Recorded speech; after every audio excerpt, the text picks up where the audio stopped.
दोस्तों स्वागत है आपका अपने YouTube channel flip to success में। और आज मैं फिर हाजिर हूँ वहाँ पे कुछ डाउट्स और कुछ क्वेश्चन लेकर के। तो वो जो भी चीज़ें हैं, मैं बात कर रहा हूँ आरपीएफ एसआई और कांस्टेबल की। तो उसमें आपका एसआई की डेट जो है भाई वो रिवाइज कर दी गई है। ठीक है, मैंने आपको शायद उसकी अपडेट नहीं दी होगी, लेकिन बता देना इस बार कि एसआई की जो पिछली बार जो डेट थी एग्जाम की वो 2 से 5 के बीच में थी, लेकिन शायद वो अब 2 से 12 के बीच में हो चुकी है। तो ये थी पहली अपडेट, ठीक है। और दूसरी चीज़ क्या है, तो भाई मैं कुछ पॉइंट्स हैं और कुछ वो पॉइंट्स मैंने अपने पॉइंट्स बना दिए, लेकिन कुछ डाउट्स वो आप ही के हैं, ठीक है। तो पहला भाई, बहुत बच्चे आपस में ये एक दूसरे से लगे पड़े हैं और वो बार-बार इसी बात को कमेंट कर रहे हैं कि सेफ स्कोर भाई सेफ स्कोर के पीछे यार, सेफ स्कोर के पीछे मत भागो यार, मैं पहले भी बता चुका हूँ। आप ये कुछ बच्चे हुआ बना देते हैं इस चीज़ का। पर पिछली बारी कट ऑफ बात करोगे तो मैंने कट ऑफ आपको बता रखी पहले भी कि कट ऑफ पिछली बार कहाँ थी, एक ग्रुप डी जो था उसको छोड़ करके मात्र, बाकी सब कट ऑफ जो 90 के अंदर थी, ठीक है। 90, 92, 95 के आसपास थी। और ये भी इनमें भी ऐसा था कि ये भी कट ऑफ 15 से 20 नंबर नॉर्मलाइज़ थी। यार आप इस बात को समझने को राज़ी नहीं हो रहे हो। भाई नॉर्मलाइज़ नंबर इतने-इतने थे कि आप यकीन नहीं करोगे, ठीक है। और फिर सबसे बड़ा फैक्टर इसमें फिज़िकल होगा। फिज़िकल आपके जितने भी आप मतलब अगर माइंड लेकर अच्छा जा रहे हो ना, वो सब तुम्हारी आपकी मतलब वो अगर आप सोच रहे हो ना कि सिर्फ़ पढ़ाई-पढ़ाई से आप मेंटली प्रिपेयर होकर के अपना मतलब पढ़ाई के दम पे आप सिलेक्शन ले जाओगे, तो भाई नहीं, वो सारी आपकी अकड़ निकाल देगा फिर फिज़िकल आपका, ठीक है। फिज़िकल जो ग्राउंड लेवल पे जब उतरता है ना बच्चा, जब पता लगे उसको, भाई तीसरे चक्कर में अच्छा-अच्छा जो शुरुआती करेगा ना, वो गिर पड़ेगा सही तरीके से। बच्चों को कुछ ऐसा है कि भाई मॉक को कैसे लगाएँ, मतलब कि उनका टाइम मैनेजमेंट नहीं हो पा रहा, या मतलब एक अप्रोच क्या होनी चाहिए, ठीक है? वो मैं बात करूँगा। तो भाई मैंने बच्चे को जो भी मतलब जिस भाई ने कमेंट किया होगा, मैंने शायद उसे रिप्लाई ज़रूर कर दिया होगा। लेकिन अब मैं जो इस वीडियो में बता रहा हूँ, भाई आप कोई भी हो, गर्ल्स या बॉयज़ कोई भी हो, तो आप पहली बात तो जैसे आपने मॉक लगाने का कोई एक तरीका होगा। आप जब से भी मॉक लगाते आ रहे हो, आप हमेशा एक सब्जेक्ट को पहले प्रेफ़रेंस देते हो, कोई भी हो, जीएस हो सकता है, वो मैथ हो सकता है, रीज़निंग हो सकती है। लेकिन एक बार मेरे कहने से आप जब मैंने 2-3 बार मुझे भी लगा था कि टाइम थोड़ा मतलब वो परेशान कर रहा है, जीएस थोड़ा ज़्यादा टाइम ले जा रही है, तो मैंने रीज़निंग को पहले रखा। उसके बाद थी शायद मेरी जीएस और देन मैथ, ठीक है? मैं इस तरीके से मैं अपने जो मॉक को एक अच्छे मतलब मैं शायद 15-20 मिनट पहले ही अपना मॉक कंप्लीट कर लेता हूँ। अब मुझे टाइम काफ़ी बच जाता है मेरे पास। मतलब अगर चेकिंग करना चाहूँ तो मैं दोबारा वो कर सकता हूँ। तो ये मॉक की बात थी। मॉक को आप अप्रोच करो अच्छी तरीके से भाई। और हाँ, कभी भी 50 क्वेश्चन है अपने पास जीएस में, मैं जीएस की बात कर रहा हूँ। तो भाई जीएस में यार आप ज़्यादा से ज़्यादा 20 मिनट दो, मैं आपको सही बताऊँ। ठीक है? आपकी स्पीड इतनी तेज़ होनी चाहिए, इतनी वो होनी चाहिए, 20 से 22 मिनट के अंदर-अंदर आपको जीएस निपटानी है। क्योंकि अगर ज़्यादा इधर लोगे ना भाई, अगर क्या कहते हैं मतलब टाइम, फिर आपको उधर मैथ में या फिर रीजनिंग में टाइम कम पड़ जाएगा, और जो कि ये बिल्कुल अच्छा नहीं है। क्योंकि जीएस में आपको भरोसा नहीं होगा, आप 100% श्योर नहीं हो सकते। लेकिन मैथ में और रीजनिंग में आप 100% श्योर हो कि अगर ये क्वेश्चन गलत है तो गलत है, और ये सही है तो ये सही है। ठीक है? ये हो गई मॉक को अप्रोच करने के लिए। अब क्या बच्चे बहुत से आपस में ये लगे पड़े हैं कि भाई नंबर इंक्रीज़ नहीं हो रहे, नंबर कैसे बूस्ट करें? तो नंबर भाई बूस्ट ऐसे नहीं होंगे भाई।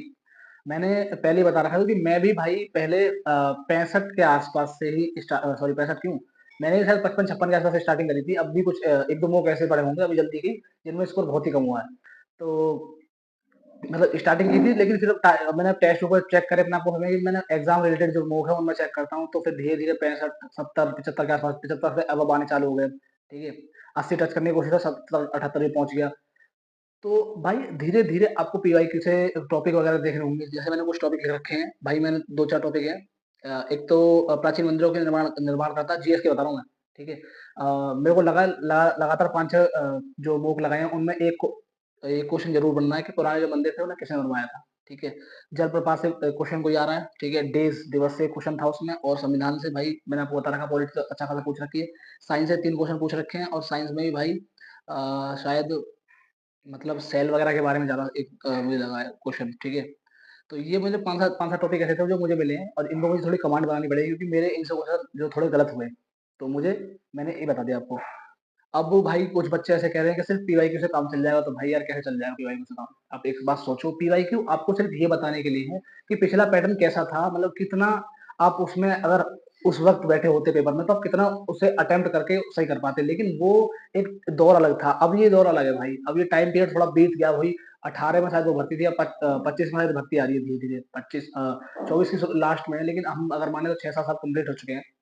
तो पीवाईक्यू से आप पीवाईक्यू लगाइए, मैं मना नहीं कर रहा पीवाईक्यू ले पीवाईक्यू के साथ-साथ आप टॉपिक देखिए, कोई भी सब्जेक्ट है आपका, आप टॉपिक देखिए, उसके बाद आप उसको रिवीज़न कीजिए। अगर आपका मैथ्स या रीज़निंग है तो उसे प्रैक्टिस कीजिए और क्या कहते हैं, एक लेटेस्ट मॉक जो भी आपको पास करो, आपने टेस्ट पेपर ले रखा है या फिर वीकली मॉक आप अगर आरडब्ल्यू लगा रहे हो, किसी में भी लगा रहे हो, आप लगाओ और उसके बाद क्या कहते हैं, अब अपने आप को चेक करो कि क्या मैं अब जो रियल जो मॉक हैं, जो लेटेस्ट पैटर्न पे चल रहे हैं, क्या उनमें मैं इतना स्कोर कर पा रहा हूँ?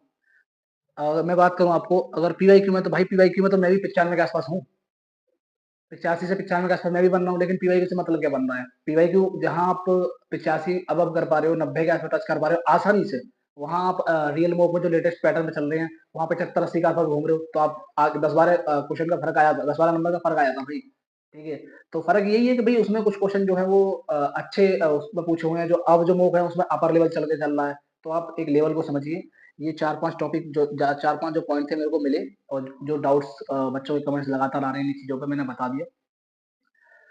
सेफ स्कोर की तरफ मत भागो, भाई सेफ स्कोर मैं बार-बार यही बात बोल चुका हूँ, सेफ स्कोर भाई आपको बस इतना है कि 80 अबव चले जाओ, काट-पीट करके 90 को टच करने की कोशिश करो, हर बच्चा सेफ हो जाएगा। भाई यार नेगेटिव निकालने के बाद 90 क्वेश्चन अगर आप मान रहे हो, ठीक है? और इतना जानते हो कि अगर पेपर अगर शिफ्ट वाइज़ होता है तो भाई उसे नॉर्मलाइज़ मिलता है, ठीक है? पिछली बार 20 नंबर का नॉर्मलाइज़ेशन है, ठीक है?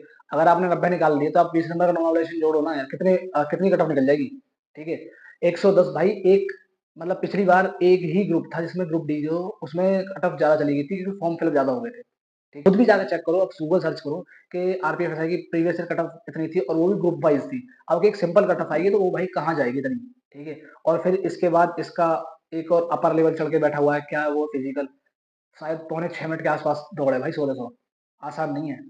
7 साढ़े 7 का टाइमिंग 8 का टाइमिंग जो चल इतना बच्चों का चल रहा है सभी ग्राउंड पे अगर जब पता करोगे, चेक करोगे ना ग्राउंड लेवल पे उतरोगे, तो फिजिकल भाई आपकी सबकी जितनी भी मतलब जो भी बच्चा फिजिकल पे ध्यान नहीं दे पाएगा ना, वो भाई अब मतलब वो 100 भी ले आए, मैं तो कह रहा हूँ 120 में से 120 लाए, वो भाई अपने आप को बाहर ही समझे। आपको बस एक पहले ही अलर्ट कर दे रहा हूँ कि जो बच्चा सिर्फ अपने आप को मेंटली प्रिपेयर करके बैठा है ना, कि मैं भाई पढ़ाई से निकाल दूँगा, सब कुछ हो जाएगा, फाइनेंस हो जाएगा, तो भाई गलती है फिर आप जानो आपका जाने काम, ठीक है?